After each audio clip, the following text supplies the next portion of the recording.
Budget 2022 booster dose मिली है economy को, growth पर ज़बरदस्त फोकस है। कैसे देखते हैं इस बजट को और ये आंकड़े एक्चुअली क्या कह रहे हैं, इसकी हम बात करेंगे। इस वक्त मेरे साथ देश के railway minister, IT minister, telecom minister, जी हाँ मैं बात कर रही हूँ श्री अश्विनी वैष्णव साहब।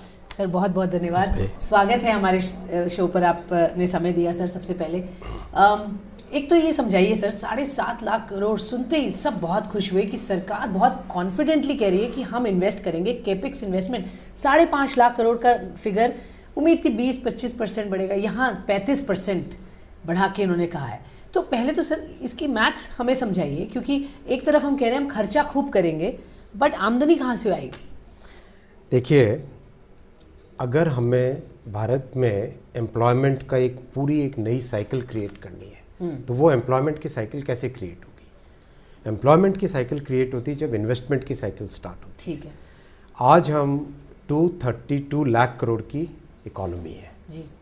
3 ट्रिलियन US डॉलर से थोड़ी ज़्यादा।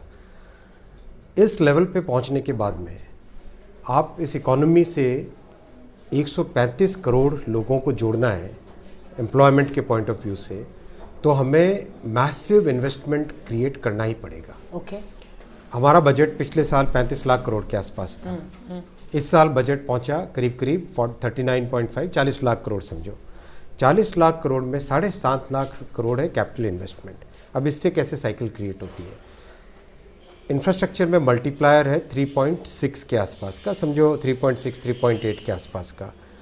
7.5 लाख करोड़ इन्वेस्टमेंट से रफली इकोनॉमी में इसका इम्पैक्ट आता है करीब आपका 30 लाख करोड़ के आसपास का टोटल इसका इम्पैक्ट आता है। इस 30 लाख करोड़ में से करीब आप समझो रफली 24 लाख करोड़ का आसपास डिस्ट्रीब्यूशन होता है MSMEs में। ठीक है।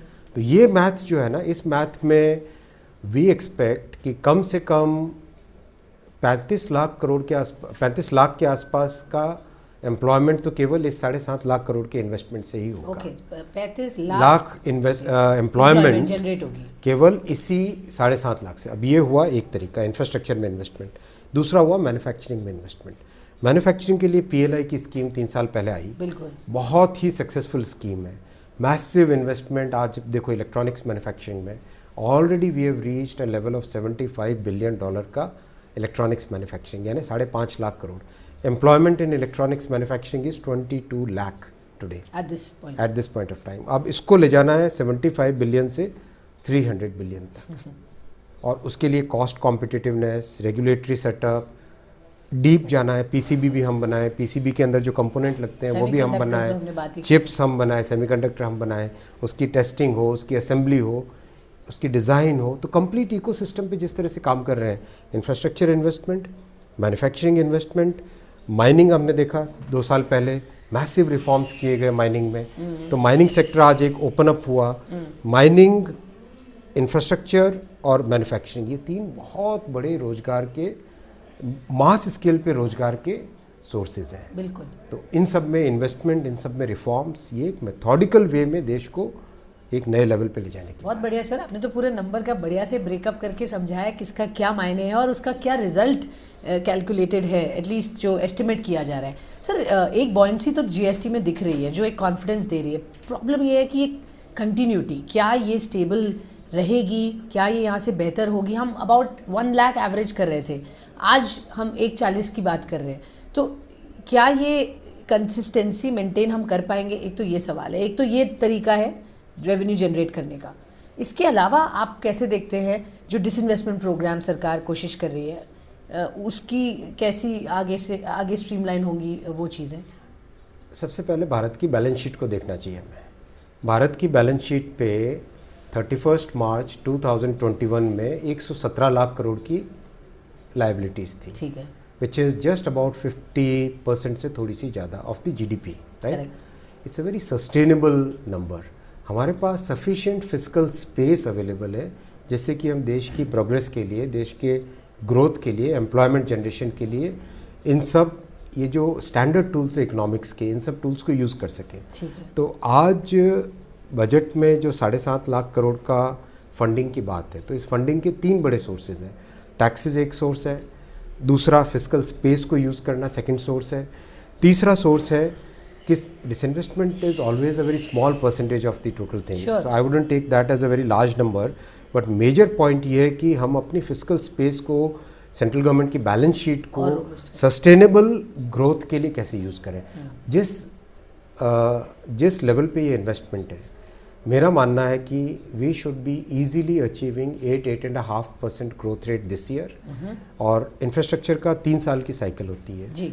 तो with the 5.5 lakh crore investment of last year and 7.5 lakh crore investment of this year, we should be seeing consistent growth in 2023, fiscal 24, even all the way up to fiscal 25। मुझे तो लगता है कि इस स्ट्रैटेजी के बाद में हमारी रेटिंग भी, कंट्री की रेटिंग भी इम्प्रूव होनी चाहिए। ओके, तो आप उम्मीद कर रहे हैं जिस तरह से हमने ये पूरा एक स्ट्रक्चर तैयार किया है और ये हम अगर एग्जीक्यूट करेंगे तो रेटिंग यहाँ से बेहतर हो ही रहा है एग्जीक्यूट। देख ही रहे हैं, हाईवे हो, रेलवे हो, पोर्ट्स हो, एयरपोर्ट्स हो, काम जबरदस्त है सर, काम तो चल रहा है, बिल्कुल तेजी से चल रहा है। रेलवेज की बात करेंगे सर, 1.4 लाख करोड़ एलोकेट हुआ है वर्सेस 1.1 लाख करोड़, तो इसका सर, इसकी मैथ भी समझाइए। बहुत ही ज़रूरी था रेलवे में इन्वेस्टमेंट बढ़ाना, क्योंकि रेलवे में कैपेसिटी क्रिएट करना बहुत ज़रूरी है। 8.5 billion people travel every year, यानी 850 करोड़ लोग। नंबर ऑफ ट्रिप्स के हिसाब से देखते हैं, एक आदमी अगर एक से दूसरे पॉइंट पे पहुंचा, वो ट्रिप हुआ है, रिपीट आता है उसमें। डेली 2.5 करोड़ के आसपास हम लोग करीब 1250 मिलियन टन के आसपास गुड्स कैरी करते थे। अभी हम already we are approaching 1400 million ton, 1400 million ton, 1200 से सीधी इतनी बड़ी जंप लगी है। And now we are targeting 1475 million ton in the coming year. Okay, तो बढ़ रहा है ये। बढ़े, तो इन सब के लिए जो इन्वेस्टमेंट चाहिए, इन्वेस्टमेंट 2 चीज़ों में चाहिए, नए ट्रैक्स में, मतलब बेसिकली नए इंफ्रास्ट्रक्चर में, और नई टेक्नोलॉजी में। राइट। तो नई टेक्नोलॉजी के लिए आई थैंक ऑनरेबल फाइनेंस मिनिस्टर और ऑनरेबल प्राइम मिनिस्टर कि इस बार कवच, जो कि बहुत ही इम्पॉर्टेंट टेक्नोलॉजी है, देश में ही डिज़ाइंड है ये, उसका बजट में अनाउंस करके उसका एक बहुत ही वैल्यू बढ़ाई, और देश में ये टेक्नोलॉजी, इसको ऑटोमेटिक ट्रेन प्रोटेक्शन की टेक्नोलॉजी कहते हैं, ATP टेक्नोलॉजी कहते हैं। ATP की ये टेक्नोलॉजी SIL4 सर्टिफाइड है। SIL4 सर्टिफिकेशन का मतलब आप अगर साधारण शब्दों में देखें तो मतलब 10,000 वर्षों में एक एरर होने की प्रोबेबिलिटी। इतनी एक्यूरेट, इतनी रिलायबल है ये टेक्नोलॉजी, और मुझे विश्वास है कि अगले 3-4 वर्षों में भारत के नेटवर्क पे इसको प्रूव करके बिल्कुल फिर हम इसे एक्सपोर्ट करेंगे। पर सर, रेलवे बिल्कुल भी आसान क्षेत्र नहीं है, मतलब आप इसको इतने आसानी से और इतने नॉन कॉम्प्लिकेटेड वे में समझा रहे हैं, बट आई एम श्योर इसकी जो एक प्रॉफिटेबिलिटी की तरफ हमें जाना, इसकी जो और लेगेसी इश्यूज हैं, जो बैगेज है, आसान बिल्कुल नहीं था। तो हम प्रॉफिट्स की तरफ कब तक बढ़ेंगे सर, क्या टाइमलाइन है? आप तो नंबर मैन है, आपके पास हर चीज़ के लिए आप कुछ डिसाइड करते हैं, उसकी प्रोजेक्शन होती है और फिर वो एग्जीक्यूट होती है। तो मैं ये जानना चाहूँगी रेलवेज कब फुली टर्न अराउंड हो जाए सर, और उसके लिए क्या इंग्रेडिएंट्स चाहिए? सबसे बड़ी चीज़ जो चाहिए उसमें टेक्नोलॉजी में इन्वेस्टमेंट और इंफ्रास्ट्रक्चर में इन्वेस्टमेंट। टेक्नोलॉजी में तो सर इन्वेस्टमेंट की बात हो गई, ये दोनों हो गए, दोनों इन्वेस्टमेंट की बात हो गई। तीसरा था टेक्नोलॉजी स्टैक रेडी करना। टेक्नोलॉजी स्टैक के 3 पीस थे। पहला पीस था सिग्नलिंग से रिलेटेड, ऑटोमेटिक ट्रेन प्रोटेक्शन से रिलेटेड, क्योंकि उससे कैपेसिटी 30% बढ़ जाती कैपेसिटी, सेम ट्रैक पे 30% ज़्यादा आप ट्रेन चला सकते। सेकेंड था ट्रेन्स इटसेल्फ। तो 2019 में नई तरह की ट्रेन्स बनी, भारत में ही डिज़ाइंड वंदे भारत ट्रेन्स, जो कि 180 kmph की स्पीड पे चलती है। स्पीड पोटेंशियल उसका दुनिया भर में हलचल मच गई कि हिंदुस्तान में कैसे इतनी बड़ी, इतनी शानदार टेक्नोलॉजी बन गई। उसका वर्जन 1 चल रहा है, बहुत अच्छा चल रहा है, बहुत अच्छी परफॉर्मेंस है। वर्जन 2 का डिज़ाइन चल रहा है। वर्जन 2 के डिज़ाइन के बाद में अप्रैल में टेस्टिंग चालू हो जाएगी, अगस्त और सितंबर में सीरियल प्रोडक्शन चालू हो जाएगा। और अभी बजट में honourable finance minister has announced 400 new Vande Bharat trains. So these are world class trains, और इसका भी नेक्स्ट जनरेशन अभी हमको टेक्नोलॉजी को लेकर आना, राइट। तो इस मैथ के पीछे जो टेक्नोलॉजी में इन्वेस्टमेंट चाहिए, इंफ्रास्ट्रक्चर में इन्वेस्टमेंट चाहिए, वो पहला पार्ट था 1,47,000 करोड़ का। दूसरा पार्ट आया हमारी इनकम का। वो इनकम कैसे बढ़ाई? तो इनकम के लिए हमें ज़्यादा से ज़्यादा गुड्स कैरी करने पड़ेंगे। ज़्यादा से ज़्यादा गुड्स कैरी करने में हम 1250 के आसपास चलते थे, उससे हम 1400 पहुँचे इस साल।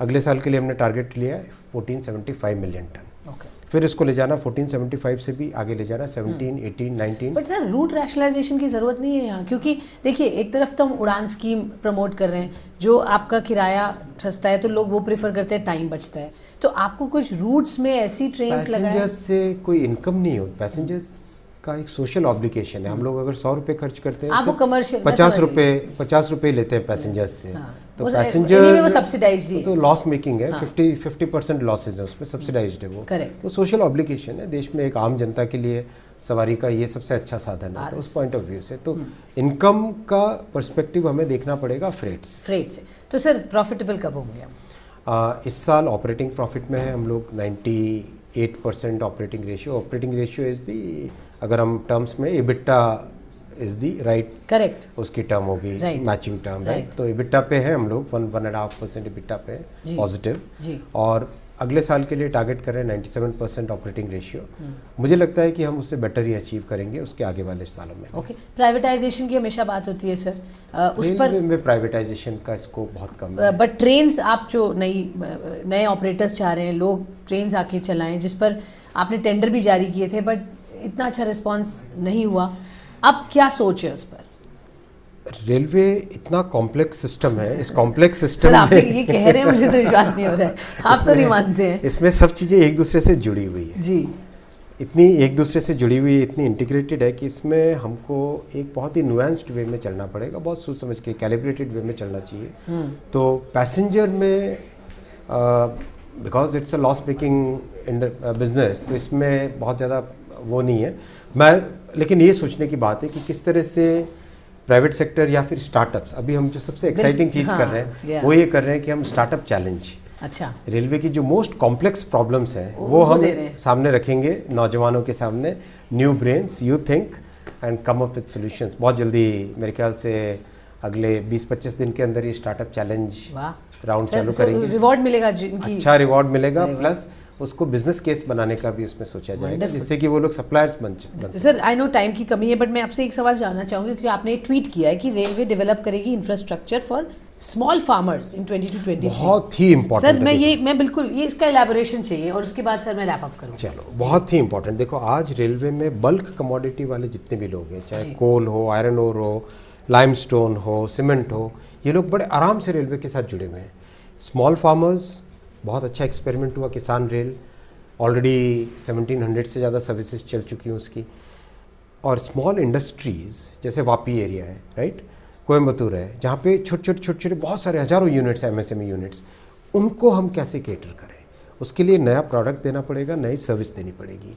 सर्विस में रिलायबिलिटी होनी चाहिए, सर्विस की अफोर्डेबिलिटी होनी चाहिए, और सर्विस का जो प्रोडक्ट का जो स्ट्रक्चर होगा वो स्ट्रक्चर ऐसा होना चाहिए जिससे कि एक लेस देन अ ट्रक लोड कमोडिटी जिसके पास है, लेस देन अ ट्रक लोड LTL प्रोडक्ट जिसको कहते हैं, छोटे फार्मर्स का, छोटे उद्यमियों का, वो प्रोडक्ट भी रेलवे से ले जा सके। तो उस पर काम चल रहा है, बहुत अच्छा है। और PM साहब ने तो विजन दिया है कि पोस्ट और रेलवे को इंटीग्रेट करो। 1.5 लाख से ज़्यादा पोस्टमैन है हमारे, 8000 स्टेशन से, इतना बड़ा नेटवर्क है। इन दोनों का अगर होता है तो 1+1 2 नहीं होएगा, 1+1 11 हो जाएगा। और रोड मैप सर, जो PSU मर्जर्स थे रेल के, उस पर कुछ आगे बात बढ़ रही है? वो सब तो छोट मोट काम। ओके, ऑल राइट सर, बहुत बहुत धन्यवाद। समय हमेशा कम लगता है आपके साथ सर, बट हम फिर से बात करें। Thank you.